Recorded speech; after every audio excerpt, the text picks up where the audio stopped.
Hey everybody, welcome back to this Let's Play of Final Fantasy II for the PlayStation. I am Drak, and I apologize. I let people know on Twitter, unfortunately I'm a week late, and it's just, unfortunately what happened, guys, is finals came around, and unfortunately I hadn't really had a whole lot of time to work on my side projects all that much. Thankfully, Drak and Shadow was up to speed a little bit more than my stuff was, plus I had some other projects going on for this channel that took up a lot more of my time. But I am here, I am back. I apologize. In fact, I'm going to make it up to you guys. Not only today are you going to get one upload, but you're going to get two. One to make up for the previous week. And hopefully this hasn't been too much of a problem for people. If not, or if it has been, then hopefully you guys checked out some of my other LPs, or maybe even Drak and Shadow. But let's get to it, shall we? So, last time, we had just barely gone to the tropical island to get the Black Mask. And this allows us entry to get the Crystal Rod now, which is in the Mysidian Cave, which we are on our way to right now. So, once we have the Crystal Rod, we then have access to the Mysidian Tower where the Ultima Scroll is located. So that will allow us the goal. Maybe along the way we'll also figure out what happened to Mindu, because we haven't...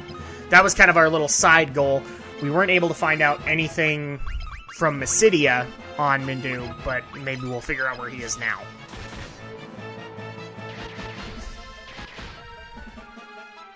And, of course, we're making our way to the Mysidian Cave while dealing with all of the monsters in our way, because random encounters!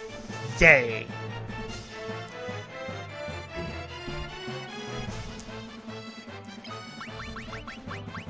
And hopefully people are having a great start to summer. Like I said, I've been dealing with finals, so, like, yesterday was my last kind of deep sigh of relief. I got in all my assignments, and now all I have to do is wait for grades. Excuse me. It's allergy season for me, and allergy season means coughs. So, I got all my assignments in. I can take that deep sigh of relief, and I'm very happy about that. But hopefully you guys are having a great summer so far. I mean, there hasn't been really a whole lot much else to do, and some people might dispute that with me. It's like, May's not summer. I consider it summer. Just because that's when the hot weather starts to happen, so... At least where I live. And hopefully people have enjoyed the various things that have come out since then. For Spider-Man fans, I hope you guys have enjoyed Amazing Spider-Man 2. If you follow Drak and Shadow at all, you'll notice that I didn't. I thought there was a lot wrong with it. In fact, my unfortunate foretelling of Villain Fest 2014 kind of happened. Not to say that the villains were the worst things in it, but they were pretty high up there, as far as I'm concerned. So that may be considered mean, but I gotta be honest with you guys. I didn't enjoy it as much as I thought I would, and a lot of that was just because I was not a big enjoyer of Spider-Man 3 in the Raimi trilogy, and this suffered from a lot of the same problems as Spider-Man 3. In fact, even more so, because... Unlike Spider-Man 2, which is actually what I consider to be the best one, when you have one villain, you can focus on that one villain. You can work on a second one and kind of hint him as the next villain, but it really is, you need to focus on that one. In Spider-Man 2's case, it was Alfred Molina as Dr. Octopus, and it worked brilliantly. And in fact, you can tell in Spider-Man 3 that a lot more work was put into Sandman than Venom, and they should have just stayed that way. It should have just been about Sandman, instead of shoehorning Venom in because fans wanted it. Excuse me, guys, sorry. So that was kind of my problem with it. Amazing Spider-Man 2 suffered from the same issue. One villain was entirely unnecessary. I won't spoil or anything like that, but one villain was entirely unnecessary. He was just setting things up for the next movie. In fact, the second one was kind of doing that too, but he had some strong development in the beginning, and then in the end, it didn't pan out so well. And the third one was just problems all over the place. But that's okay, because at least the villain's got some development. Peter Parker, unfortunately, is still suffering from the same problems that he's had for a long time in the comics and for the entire length of the movies. So that's sad. But I won't spoil it, and I won't ruin you guys' opinions of it. If you enjoy it, that's great. But for me, it wasn't like the best starting movie of the summer. If I were asked my honest opinion on that, that would probably be Captain America. Yes, somebody's going to say I'm a Marvel fanboy, and that's fine. That's fine. I don't have a problem with that. It's just, that's the way I fell and the dice rolled in my concept. So, in the meantime, I'm actually trying to figure out stuff to say here. Unfortunately, like, this would be like the time when I talk to people about what I'm currently playing and how I'm enjoying it, or if I'm not enjoying it. And because of finals, I haven't played a whole lot. I have picked up a few games here and there, and I think I brought them up in my last part. Like, I finished up The Wolf Among Us up until... It's only got 3 episodes out, so it's not finished. So I talked about that, and then I talked about Reaper of Souls the last time, where I did actually play that, because I was reviewing it. But, yeah, I haven't really been able to play a whole lot. For example, I've been playing The Last of Us with my wife, and... Okay, I can probably get into this, but I didn't like it. And the main reason I didn't like it was, it is a polished game from Naughty Dog. The gameplay felt great. Really more polished than the last Uncharted game. I didn't have any complaints with that. My complaints with the game, after beating it and playing the DLC, was I had no character to root for whatsoever. Not one character in that whole roster just made me want to feel for him. In fact, that's one of the things I actually don't like about post-apocalyptic future-esque stories, is I don't like that whole telling of everybody is just a dork. Or, pardon my French, everybody's just a dick. Everybody hates everybody. Nobody can trust anybody. I hate that whole stereotype, because in actual real life, that is not true. There would at least be one person who would be a decent guy. He'd look out for himself, but he would be a decent guy. And so when games like that go into that and say, oh, no, everybody hates each other, it just makes me want to scream, because that's not the case. And if you made one decent character, everybody would root for him. Guaranteed. If, for example, the main character, Joel, was that, and some people might actually make the argument to me that, yes, he was. No, he wasn't. He was not a rootable character at all. In fact, in a lot of cases, he didn't even want the task that he was given. Can you argue that? He didn't want it. So at that point, it's not a justifiable argument to me. If he had been a little bit more noble, and I'm not saying that he didn't have a moment, but overall, one moment does not change a person. I didn't like Ellie. Yes, I didn't like the little girl character. I get it. You're supposed to rally to her. I hated her. And the main reason I hated her was, oh, look, we have a child stereotype. We have to have her cursing, and we have to have her doing all these adult things. No, you don't. One of the things I actually liked about Ellie was she was kind of this post-apocalyptic version of a geek. In the fact that one of the things you could do in the game was collect comic books and music and things like that, and she would get into it. I appreciated that about her character, that she still had characteristics that made her a kid, instead of most of this world basically saying, well, grow up, kid. No, you don't have to... They don't have to do that. I'm not saying I don't want to grow up, I'm a Toys R Us kid, but you could have her be a kid while at the same time this world being gruesome. Kind of thing. So, yeah, I didn't like a lot of the development of any of the characters, really. But I will applaud the gameplay. The gameplay was fine. Naughty Dog is still very impressive when it comes to this kind of engine. It's just, the story wasn't all that compelling. Especially, like, I'm probably one of the few people who was saying Left Behind wasn't that good. I don't think it was. It had nice gameplay elements to it, but its story, again, did not compel me to like it. I did not like the new character at all. Oh, and look at this. We're meeting up with ourselves. I'm actually talking about the game! Holy crap! The Doppelganger is not moving. Furian's good heart is binding its movement. So, if people were wondering where you actually use the black mask, this is where, actually. So, we're digging that out. I almost used a white mask. Black mask. The black mask was placed over the Doppelganger's face. And there you go. It vanished with the black mask. So, at that point, now we can go further into this dungeon.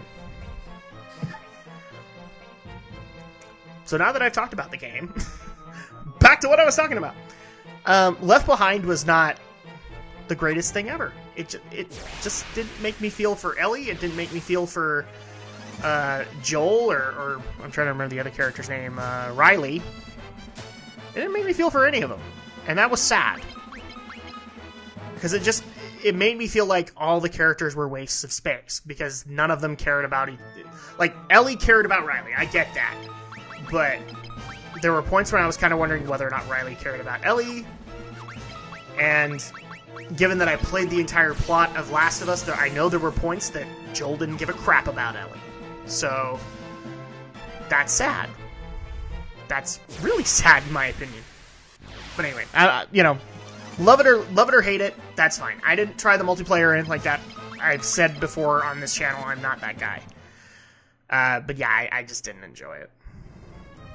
And then, let's see, another thing I haven't been able to play a whole lot. I played Last of Us. Oh, one thing I can actually talk about, and I'm happy about it, is, as kind of a post getting the semester done reward, plus trying to get new material to go over, I finally decided to cave in and get a PlayStation Vita. Because I had heard left and right that it actually was a really good handheld, and it was competitive in the market, and this deserved to have at least a once-over of it. And I gotta say, people are kind of right about that. It's not as horrible a handheld as I was led to believe in a lot of other reports of it. It's not the greatest thing ever, but it's not the most horrible thing either. I actually do like the fact that it's... I have the 3G Wi-Fi bundle version, so I don't have discs. I have just digital. I like that, because then you don't have the humming of the disc, which always kind of worried me with the PSP, is that disc was going to fly out. This one does not have that, so that's, I think, an added bonus. Plus, I do like the interface. One of the biggest features that I've enjoyed the heck out of just messing around with was the remote play. Because I may not have a PS4, but I have a PS3, and I gotta say this, and I can't even... Like, people are gonna sit there and go, but you're a Nintendo fanboy. We got our hands on the Wii U, and I love the whole prospect of that. Being able to take the game down to the gamepad and allow for the TV to be free. But one of the things that always kind of bugged me about the Wii U was that that's range was not great. Like, for example, we have it in our house. We have it in the downstairs kind of living room area. If I went upstairs, in certain rooms, I couldn't get it. It would crash. In other rooms with, say, stronger internet connections or whatever it is, I could get it. But, like, let's just say, for the sake of argument, I want to go upstairs and just lie down on my bed and play games. I can't do that, because it'll cut out. Or if I want to take it to another room and just pace around, I can't do that. The Vita, its remote play is awesome. I can not only go around to every stinking room in the house, but I actually did test this. I went outside my house and walked a fairly good distance before I actually started having connection issues. So that was awesome. And Sony, my compliments. Because that makes me all the more excited for when I do get a PS4, and then I can try the remote play on that. As far as games go, I don't really have a whole lot for it. I got Uncharted Golden Abyss because I'm a PlayStation Plus member, and I got it for free, which is awesome. I'm enjoying that. I'm enjoying the gameplay, but I'm not really finding anything major to say about it. It's an Uncharted game, guys. You know, it's going to play the way it's going to play. I haven't really uncovered that much plot. I'm glad Nolan North came back for it. But it's an Uncharted game. I can't really say much more than that right now. It looks great on the Vita. But that just makes me want to try more games on the Vita to see if they look just as good. Like, maybe say... I'm trying to think of an example. Like, one of the PS3, PS Vita games that's on both platforms. Just to see if it looks the same. Just to see if it plays the same. And if it doesn't, then that would be a disappointment. But I haven't done that just yet. Overall, though, the console is good. It's a good, solid handheld. I look forward to doing plenty of reviews for that. One of which I want to do is the Assassin's Creed Liberation, the 3 spin-off. I really want to take that on because I've been told that since I didn't like 3 all that much, I would like Liberation a little bit better because of its storyline. So I'll take that on. Let's see, what's another one? Unfortunately, it's kind of hard to think of like an individual Vita game because a lot of them are just they're out on PS3 too. And I'm not really thinking of it. The most recent one I've seen is Borderlands 2, and I'll probably play that on PS3. But yeah, I'm enjoying it, especially the remote function. And being a retro fiend like I am, that's going to get some retro games on it. I can guarantee you. I haven't put them on yet, but I will. Especially since the Vita has access to every PSP game. So the ones that I can't necessarily find in the store, I can put there. No problem there. But yeah, I'm enjoying it. It's kind of an incomplete review because I want to wait on my overall verdict for the Vita until I get a PS4. Because I want to try that feature. If that's not sound, bad review. But right now, Vita's okay. It's holding its own. But yeah, that's, you know, as much as I hate to say it, that's really all I've been doing, is I've been writing out assignments here and there. Excuse me. I've been writing assignments, I've been turning them in. It's been nuts. I've been trying to get other content ready for this channel, as well as for Drak and Shadow, so that's taken up a lot of my time. But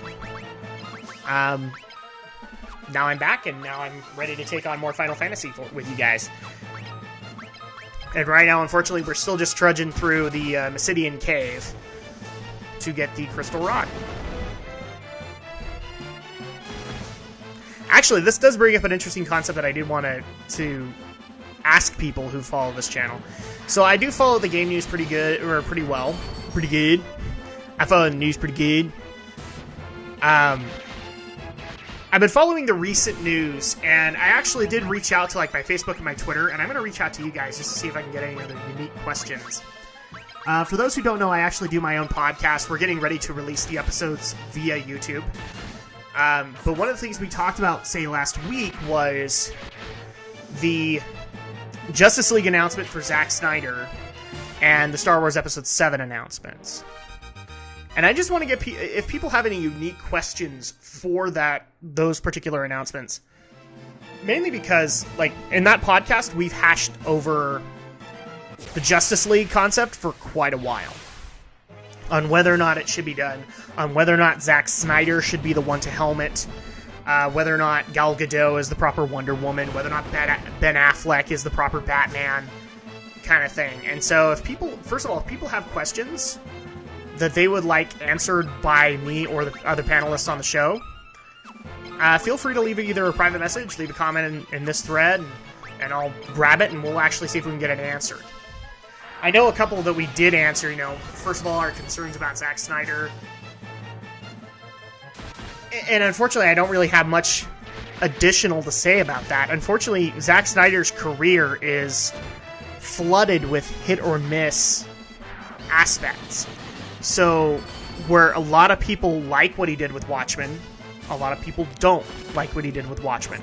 I will admit I've never seen Watchmen because I didn't read the comic. So I didn't have a whole lot of motivation. But the same could be said of, like, a lot of people hate 300 and a lot of people love it. Let's actually go to a more recent example.